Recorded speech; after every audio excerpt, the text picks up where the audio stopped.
Quelle est l'origine des religions? Peut-on réellement critiquer les écrits sacrés? Jésus a-t-il réellement existé?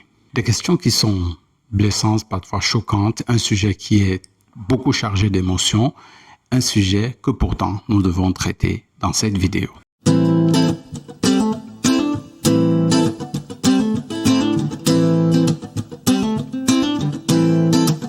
Je suis désolé, j'ai produit une vidéo dernièrement et puis il m'a été rapporté que le son n'était pas bon, donc je reprends cette vidéo. Malheureusement, je ne vais pas la reprendre mot pour mot parce que mes vidéos, je les prépare, elles sont spontanées, elles sont instantanées, elles ne sont pas préécrites, elles ne sont jamais écrites même d'ailleurs, presque. Et donc c'est un peu compliqué pour moi de reprendre mot pour mot, mais je vais reprendre les idées principales de la vidéo du début de cette semaine. Et cette vidéo était basée sur le livre The Book Your Church Doesn't Want You to Read, le livre que votre église ne veut pas que vous lisiez. C'est un livre qui a été, je crois, pour la première fois publié en 1993 et puis en 2003 ça a été repris. C'est un livre qui n'existe qu'en anglais, je n'en ai pas vu de version française. Si vous l'avez vu, n'hésitez pas à mettre en commentaire. Et dans ce livre, ce livre est essentiellement basé sur le questionnement, sur la remise en question. Parce que, comme je le disais au tout début, la question de la religion, la question de l'appartenance religieuse, la question de la croyance est chargée d'émotions de façon à ce que les gens n'ont plus le recul qu'il faut pour analyser leurs croyances, pour analyser leurs livres, leurs textes sacrés. Et cela donc colonise littéralement les esprits de façon à ce que on est plus guidé par l'émotion que par la raison, par la logique, non. Et ça, c'est un peu déplorable. Alors, dans cette vidéo, donc, nous allons traiter trois points qui sont issus de ce livre. Et bien sûr, j'ai fait un résumé PDF de ce livre pour ceux qui sont intéressés, un résumé complet de le livre que votre église ne veut pas que vous lisiez.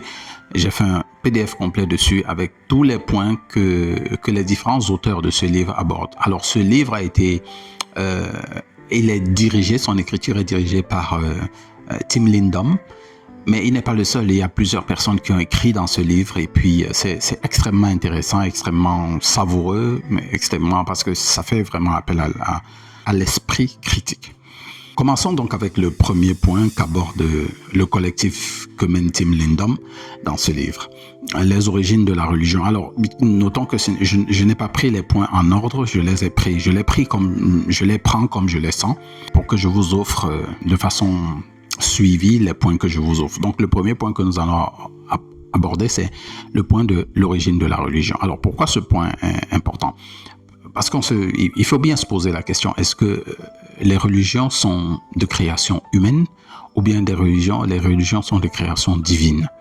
Déjà, le point est intéressant parce que il y a beaucoup de changements qui arrivent régulièrement dans les religions. Il y a beaucoup de modifications, beaucoup de choses qui sont mises à jour, rectifiées, corrigées, etc. On peut donc se poser librement la question, est-ce que vraiment les religions sont d'origine divine ou bien elles sont d'origine humaine? Et on va laisser donc le collectif, l'une des personnes du collectif répondre à cette question et directement impliquer aussi la Bible dans la réponse parce que on ne peut pas parler de religion, ici, la religion chrétienne, sans directement indexer la Bible. Voici ce qu'il est dit, c'est à la page 217 du livre. Je suis allé très loin, vous l'avez constaté. Il dit ceci. The Bible, as we know it, is not the authentic word of God. It cannot stand up under examination. I will now offer you shocking proof that man not only tampered with the Bible in order to control his fellow man through guilt and fear, but also made king-size blunders in the process. C'est assez cocasse cette expression parce que ça m'amuse parce que il y a beaucoup de choses que je trouve vraies. Et ça, c'est mon avis, d'accord? Et ici, l'idée n'est pas de mettre en cause ou bien de critiquer les croyances des uns et des autres.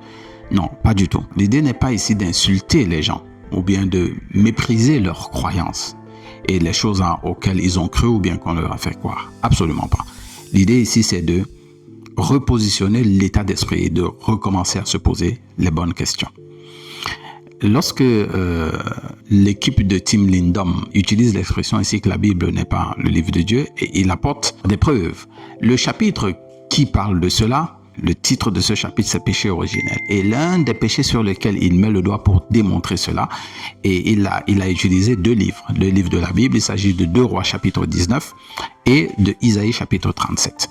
Mais qu'est-ce qui frappe directement quand vous lisez ces écrits? C'est qu'ils sont écrits, ils sont dits être écrits à 2 époques complètement différentes, mais c'est le même texte, mot à mot. C'est simplement une preuve du plagiat. Et le plagiat est littéralement une dérive humaine. Le plagiat, que je ne souhaite à personne, est littéralement une dérive humaine. Et c'est l'une des raisons pour laquelle Tim Lindom dit clairement que ça ne peut absolument pas être l'œuvre de Dieu. Dieu ne peut pas se plagier et en 2 époques différentes, avec un si grand... Et le mot pour mot est repris. Vous pouvez faire votre propre vérification. Mais au-delà de là, on a le fait que j'ai cité tout à l'heure, qu'il y a eu trop de modifications dans les croyances des religions, dans les dogmes, etc. au cours des années. Cela montre que la religion est littéralement une institution humaine, purement humaine.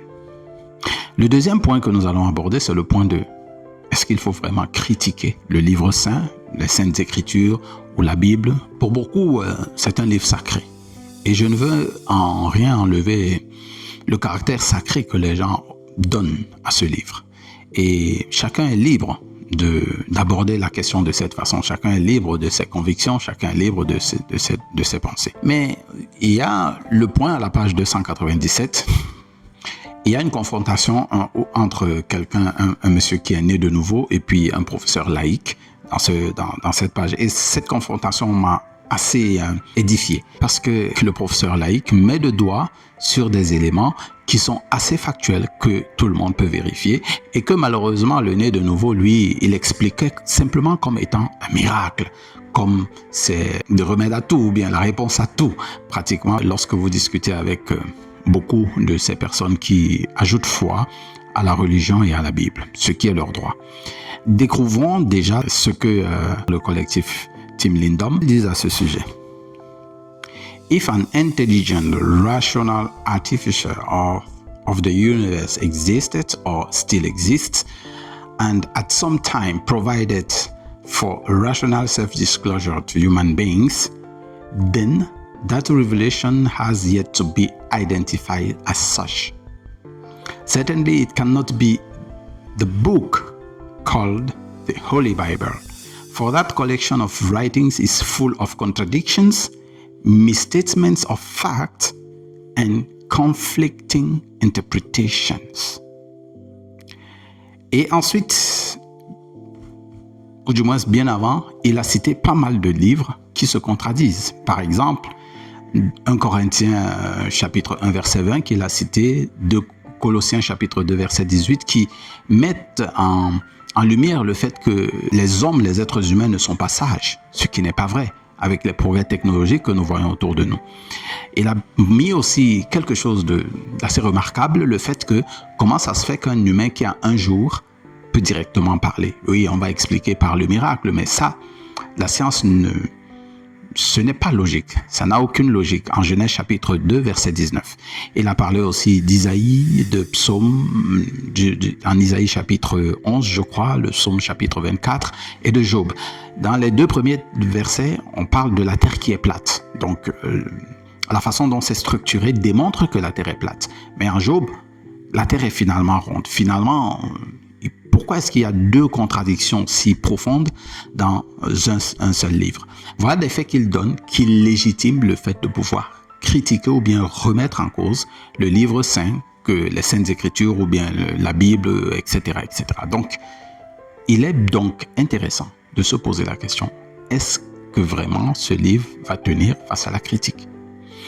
La troisième idée que nous allons développer dans cette vidéo, et c'est une idée vraiment, ne tapez pas sur moi, je n'ai pas de problème avec des personnes qui décident de croire ou de ne pas croire. Le point c'est, il faut se poser les bonnes questions et reprendre le contrôle de son esprit, reprendre la responsabilité de notre vie, le contrôle de notre esprit. Et la question qu'il a soulevée, qui est soulevée dans ce livre, c'est est-ce que Jésus a vraiment existé? Et ce n'est pas une question de conjecture, c'est une question de fait. Et quels sont les faits qu'il avance pour démontrer que Jésus n'a jamais existé? Ils sont assez intéressants à regarder. Ils sont assez objectifs pour ne pas être vraiment considérés. Regardez ce qu'il dit. Et là, j'ai choisi la page, je rentre au début à la page 160, parce que c'est un livre qui est assez prolifique, hein, il est grand, il a beaucoup de pages. En parlant spécifiquement de son ministère, voici ce qu'il dit. So far, excavations associated with sites listed in Christian scriptures as those visited by Jesus have produced nothing that sheds any direct light upon his life. This is particularly true when we look at the environs of Jerusalem. Et là, il commence à citer des trucs. The ruin of Eleona Church, the Church of the Lord's Prayer, the Mosque of the Ascension, formerly the Church of the Ascension, the Franciscan Chapel Dominus Flevit, the Church of Mary Magdalene, the Garden of Gethsemane Church, the Grotto of Betrayal. Each site commemorates some gospel account concerning Jesus' life. None of the locals have any basis in facts. All are separated from Jesus' time by hundreds of years. They are nothing more than scriptures built to commemorate gospel stories, but without historical basis for their locations. C'est assez intriguant parce que pour quelqu'un qui a existé, on devrait avoir des preuves archéologiques. Mais malheureusement, les preuves archéologiques qu'on a observées, et dans le livre, il y a des photos et des fouilles archéologiques, rien n'indique l'existence de Jésus. Et même toutes ces stèles qui ont été bâties, donc ces monuments historiques qui ont été bâtis, ont des centaines d'années de décalage avec la vie de celui qu'on appelle Jésus et de l'époque dans laquelle il est dit qu'il a existé. Mais ce n'est pas tout. Le livre va très profond. Il parle de sa jeunesse, de sa naissance, de sa crucifixion et démontre fait par fait que ce personnage n'a jamais existé, d'après les preuves archéologiques. On a des preuves archéologiques que les dinosaures ont existé. On a des preuves archéologiques de Lucie. On a des preuves archéologiques de l'ancienne Égypte. On a des preuves archéologiques de plein de choses avant Jésus. Mais comment ça se fait, mystère total, que pour Jésus, aucune preuve archéologique n'est avancée? Cela prête à confusion. Cela nécessite un examen de la part de ceux qui croient. En fait, quel est l'objectif même de ce livre? Pour tirer une conclusion. L'objectif de ce livre, ce n'est pas d'insulter, comme je le précisais tout à l'heure, les croyances des gens. Ce n'est pas de les faire passer pour des idiots. Ce n'est absolument pas de dénigrer qui que ce soit. Mais c'est de reprendre le contrôle sur notre esprit et de reprendre la décision sur ce que nous devons croire ou pas. Et deuxième chose, c'est de montrer clairement que la religion est littéralement de fabrication humaine. Parce que de toutes les façons, la religion, c'est une institution.